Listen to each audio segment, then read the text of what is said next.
Your mother was right. She said, you'll be judged by the people you surround yourself with, so choose wisely. What she didn't tell you, because she probably didn't know it at the time, was that who you surround yourself with will actually influence your health. Yes, it's important to eat your vegetables, and yes, it's important to exercise. But would it surprise you to know that your health is also determined by those you surround yourself with, your community? So what is community, really? Well, it begins with the individual. It actually begins with each of you. Knowing what you want and knowing what you value. And then having the courage to express those values in the world in order to surround yourself with the right others. I'd like to share a personal story about how I became aware of how communities can be healing or harmful. About 4 years ago, as a hospital physician, seeing patients on a normal Tuesday morning, my pager went off and I was given an admission. Sarah, a 48-year-old woman. The emergency physician said, Neha, she's had a stroke. The family is not handling it well. Get down here as soon as possible. So as I started walking down toward bed 9, little did I know that this interaction with Sarah and her family was about to change the course of my career. You've probably seen this scene on TV. The monitor is beeping. Her daughters were crying, and her husband was leaning over her bed saying, Sarah can't talk. She can't walk. She's drooling. When is the doctor going to get here? As I stood outside that room, I sensed the panic and the chaos that I was about to walk into. And even after 10 years of seeing patients, my heart was racing and my stomach was turning. So what I did in that moment was just stop for a moment and take a nice, deep breath and ground myself, because I was now becoming part of Sarah and her family's community. How I would show up in that room and conduct myself was as important as any treatment recommendation I would give her. The science of medicine is incredibly important. And I believe that it's the power of the art of medicine that actually heals us, and what transforms a doctor into a healer. And as I entered that room, I looked at the monitor, and I saw that Sarah's blood pressure and her heart rate were abnormally elevated. As soon as I made sure that there was no medical crisis happening, I turned my attention to the anxiety in that room. And I said to her family, I need your help. Do you see these numbers on the screen? They can be due to Sarah needing additional medication to bring these down. Or they can be due to our fear and anxiety in this room negatively impacting her. I held Sarah's hand and spoke to her. Sarah, I know you can't speak. I'm Dr. Sangwan, but I know you can hear me. It must be scary to hear your family so worried about you and not be able to say anything. I want you to know that we're all here with you. And I'd like to take you through an experience, a scientifically proven technique called guided imagery that I think may help your anxiety and bring down your blood pressure and your heart rate naturally. Could you please squeeze my hand once for no if you would rather not try this? Or squeeze it twice if you would like to try this. I also explained to her that what guided imagery is a breathing technique where you just take some deep breaths and you focus on different parts of your body in order to relax them. She squeezed my hand twice. Yes, she wanted to try this. we all began the guided imagery. And I'd like to actually share with you what I did with Sarah and her family. And I would encourage all of you to follow along. So getting comfortable in your seats, uncrossing your legs, and taking a nice deep breath in. Let gravity begin to bring your shoulders down toward the ground. And take a nice deep breath in and out. And as you do, begin to focus on the top of your head. And by the way, you can keep your eyes open or closed, whatever feels comfortable to you. Sometimes I close my eyes, and that's just for eliminating visual stimulation. So taking a nice deep breath in and out, allow yourself to bring your focus to the top of your head, your scalp, your forehead, and around your eyes. As you take another deep breath, just noticing if they feel tense or relaxed. And then gently moving down toward your cheekbones, your jaw, and the base of your tongue. A place we often hold tension without even knowing.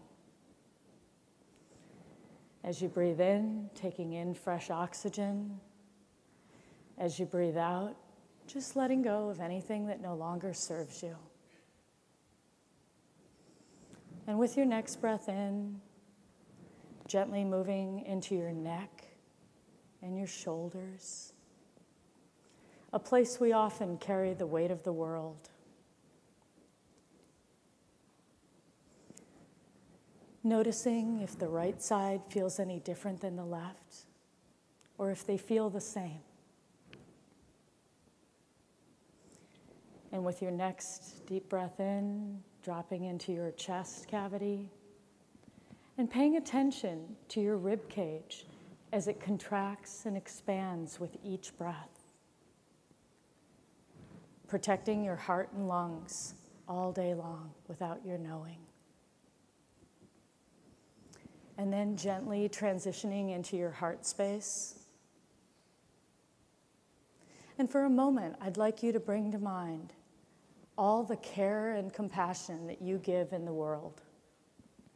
To your friends, to your family, to your loved ones.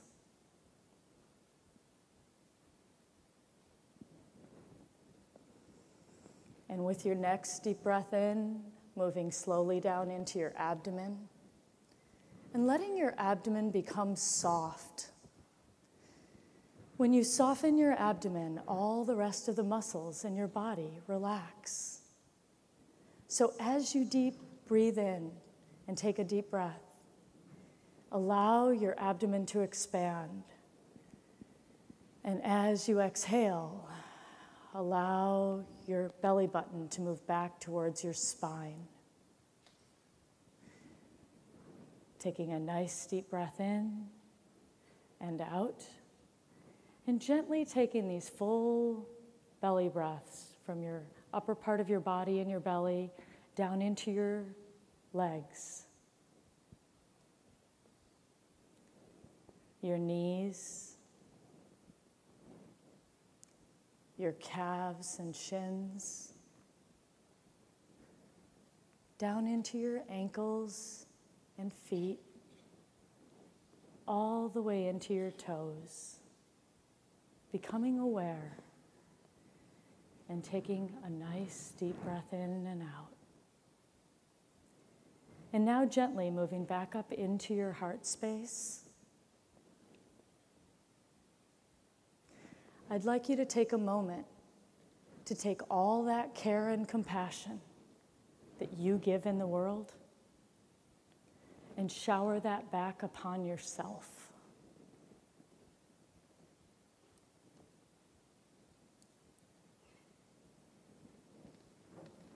And slowly becoming aware by wiggling your fingers and toes, feeling your bottom against the chair. Start to become aware of this room And when you're ready, gently opening your eyes if they were closed and bringing yourself back here right now. Did you notice that just by a few moments of taking some deep breaths and focusing on your body, that you could create a shift in how you feel and in this room?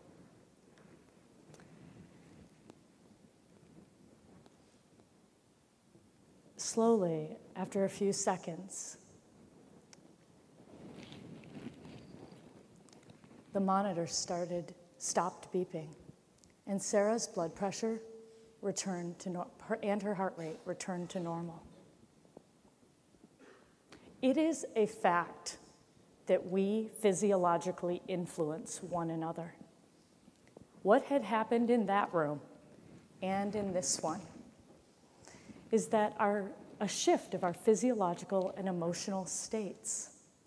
And that translates into a shift in our electromagnetic fields radiated by our hearts. Scientists now show that electromagnetic field that's radiated from your heart can actually extend up to several feet outside of us. So when you say, "I picked up on his vibe," or "you're in my space," you're saying that because your electromagnetic fields are actually influencing one another. So Sarah and her family were incredibly grateful to learn this new tool to manage their anxiety, not only now, but in the few months to come as she recovered from her stroke. What they were most astonished by was their power as a family to transform fear and anxiety into a healing experience for everyone. What I knew was that one of the most critical factors to sustaining Sarah's recovery once we took care of her medically and she transitioned home was going to be the power of communication between her and those taking care of her, what I call the community cure. What I didn't know was that one of the nursing staff had just reported me to the chief physician. As I walked down to my chief's office at the end of the day, I was a bit bewildered, actually, and curious. He looked at me with a stern look on his face and said, "Neha, it has just been reported to me that you were performing voodoo on a patient in bed 9.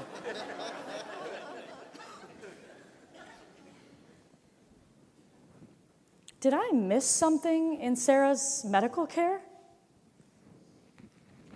No, I checked the chart. You gave her all the appropriate medication for a stroke. It's just that it would have taken just 30 seconds for you to give her an anti-anxiety medication. So let me get this straight. Are you saying that it would have been easier for me to sedate her instead of teach her and her family how to handle and manage their anxiety? Is that why I'm here? Yes, it is my job to make sure that we make the time cutoffs for getting patients from the emergency room to the hospital floor. And you took 15 minutes longer than you needed to. Behavior like this will not allow us to make our metrics for the month. As I sat across the table from my chief, I felt nauseous. This was part of my job that brought me some of the most meaning. I realized that I valued an integrative approach that not only dealt with the patient's physical diagnosis and treatment, but that I was very concerned about her mental, emotional, and social well-being. He valued a more traditional model, and as chief of the department, his focus was on the goals of making efficiencies. I just took a deep breath and realized that the physician I was growing into was not supported by the community that I had chosen to surround myself with. I had been having, the past 4 years flashed before me. I had been having difficulty sleeping. I had been having headaches. I was stressed so much that it led to burnout. All of those signals were just my physical signals telling me that. It was time for me to pave a new path, and my health depended on it. So as I walked out of his office, I knew what I needed to do.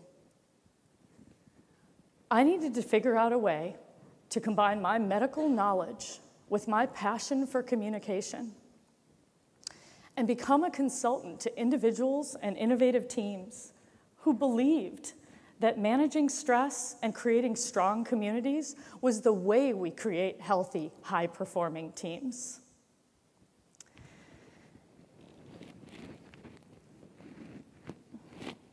Little did I know that in 2 short years, that very hospital would become one of my biggest clients. And what I had done in that process, really, was change my role in that community. I found the courage to give up my partnership. I was tenured in for life. I gave up my partnership, and in changing that role, I was able to transform what I was experiencing as a community that was harmful to my health into one that is now very healing to my health. So shortly thereafter, I started surrounding myself with mentors and colleagues, people who had influenced my thinking around that whole body approach to medicine. One of those people is Dr. Mark Hyman. He's the author of the best-selling book, The Blood Sugar Solution. And what he taught me was that food is medicine. And not only that food is medicine, but that the right food with the right community in combination can have synergistically powerful effects on people's health. I'd like to share with you a story now of how he took the communication cure live in the world on a much larger scale. So some of you may have read in Time magazine, Pastor Rick Warren. He was baptizing 800 people at the Saddleback Church. And he had what he calls at about the 500th baptism he was doing, all in the same day. He had a not-so-spiritual thought, which was, man, we're fat. We're overweight. I'm overweight, and I'm setting a bad example. Meanwhile, Dr. Mark Hyman was curiously trying to figure out how he could use peer and community support to help people improve their health. One night, they ended up at dinner together and realized the potential of their collaboration. So on January 15th, well, this is actually where it gets really interesting. So first, Dr. Hyman tapped into his community of physicians, Dr. Mehmet Oz, Dr. Daniel Amen. And as he likes to say, it sounds like the setup of a bad joke. A Jew, a Muslim, and a Christian all walked into, not a bar, into the lives of one of the country's largest churches. And on January 15th, 2011, they launched what they call the Daniel Plan at the Saddleback Church. And the Daniel Plan is a roadmap for physical and spiritual health. They enrolled more than 12,000 people and divided them up into groups of 6. And Mark says these groups of 6 were like mini churches. And what's most astounding about it all is really that they found that the people who worked in groups lost nearly double the weight of people who worked individually. The entire congregation together lost more than 250,000 pounds that year. So in July of 2007, in the New England Journal of Medicine, it was reported that if your friend's friend's friend is overweight, you are more likely to be overweight than if your parents are overweight. So essentially what they're telling us is that sometimes your social networks matter more than your genetic networks. And they're also saying if you choose to get healthy yourself, you're going to do more than feel good. You're going to help your friends get healthy. So the Saddleback Church certainly exemplifies this. And now that I've told you a little bit about my personal journey with Sarah and her family, my journey at work and transitioning, and I've given you a live example in the world of how the community care can work, I'd like to ask you, what about you? How is the community that you're choosing to surround yourself with impacting your health? There's 3 steps I'd like to go through with you in discovering this. The first one is, I'd like you to think about if you know what it is that you value. Number 1 is getting clear about what you want and what you value. And for those of you sitting in the audience thinking, I don't know what that is, that's why you have paper and pen after we do this exercise to write that down. But right now, I just want you to bring to mind somebody that you really admire. And I know there's going to be many. Just let one person settle on one person. It can be someone out in the world. It can be your friend or colleague. Bring to mind 3 qualities that you admire about them.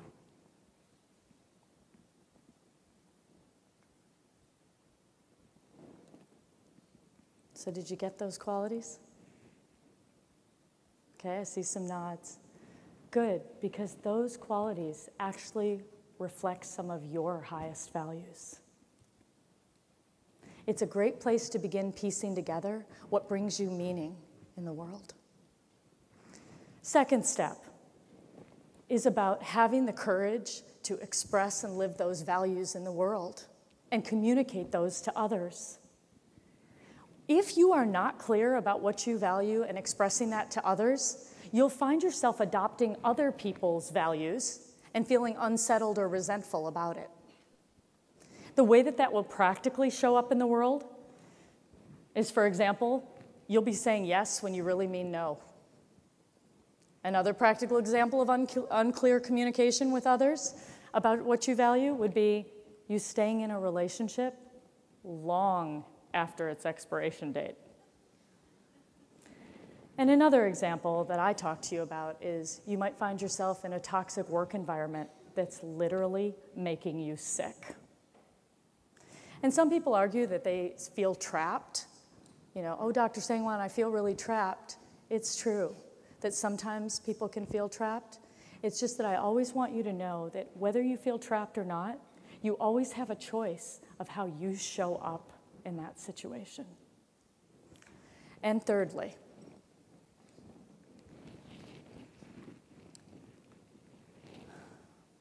surround yourself with the right others. And when I say right others, what I mean is a healing community of people who support what it is that you value and support you in creating what you want. So many people, when making important life decisions, focus only on their head to make those decisions. What I'm telling you today is that the only way you're going to know what you value is by being connected to your heart. And although it's a short 18-inch physical journey from your head to your heart, it sometimes takes a lifetime to make that journey. However, not for you, because you now know that the quality of communication between your head and your heart will determine whether you have the courage to express what you value in the world and surround yourself with the quality of community that will help you get to where you're going and create a positive ripple effect in the world. Your health depends on it. Remember what your mother said, choose wisely.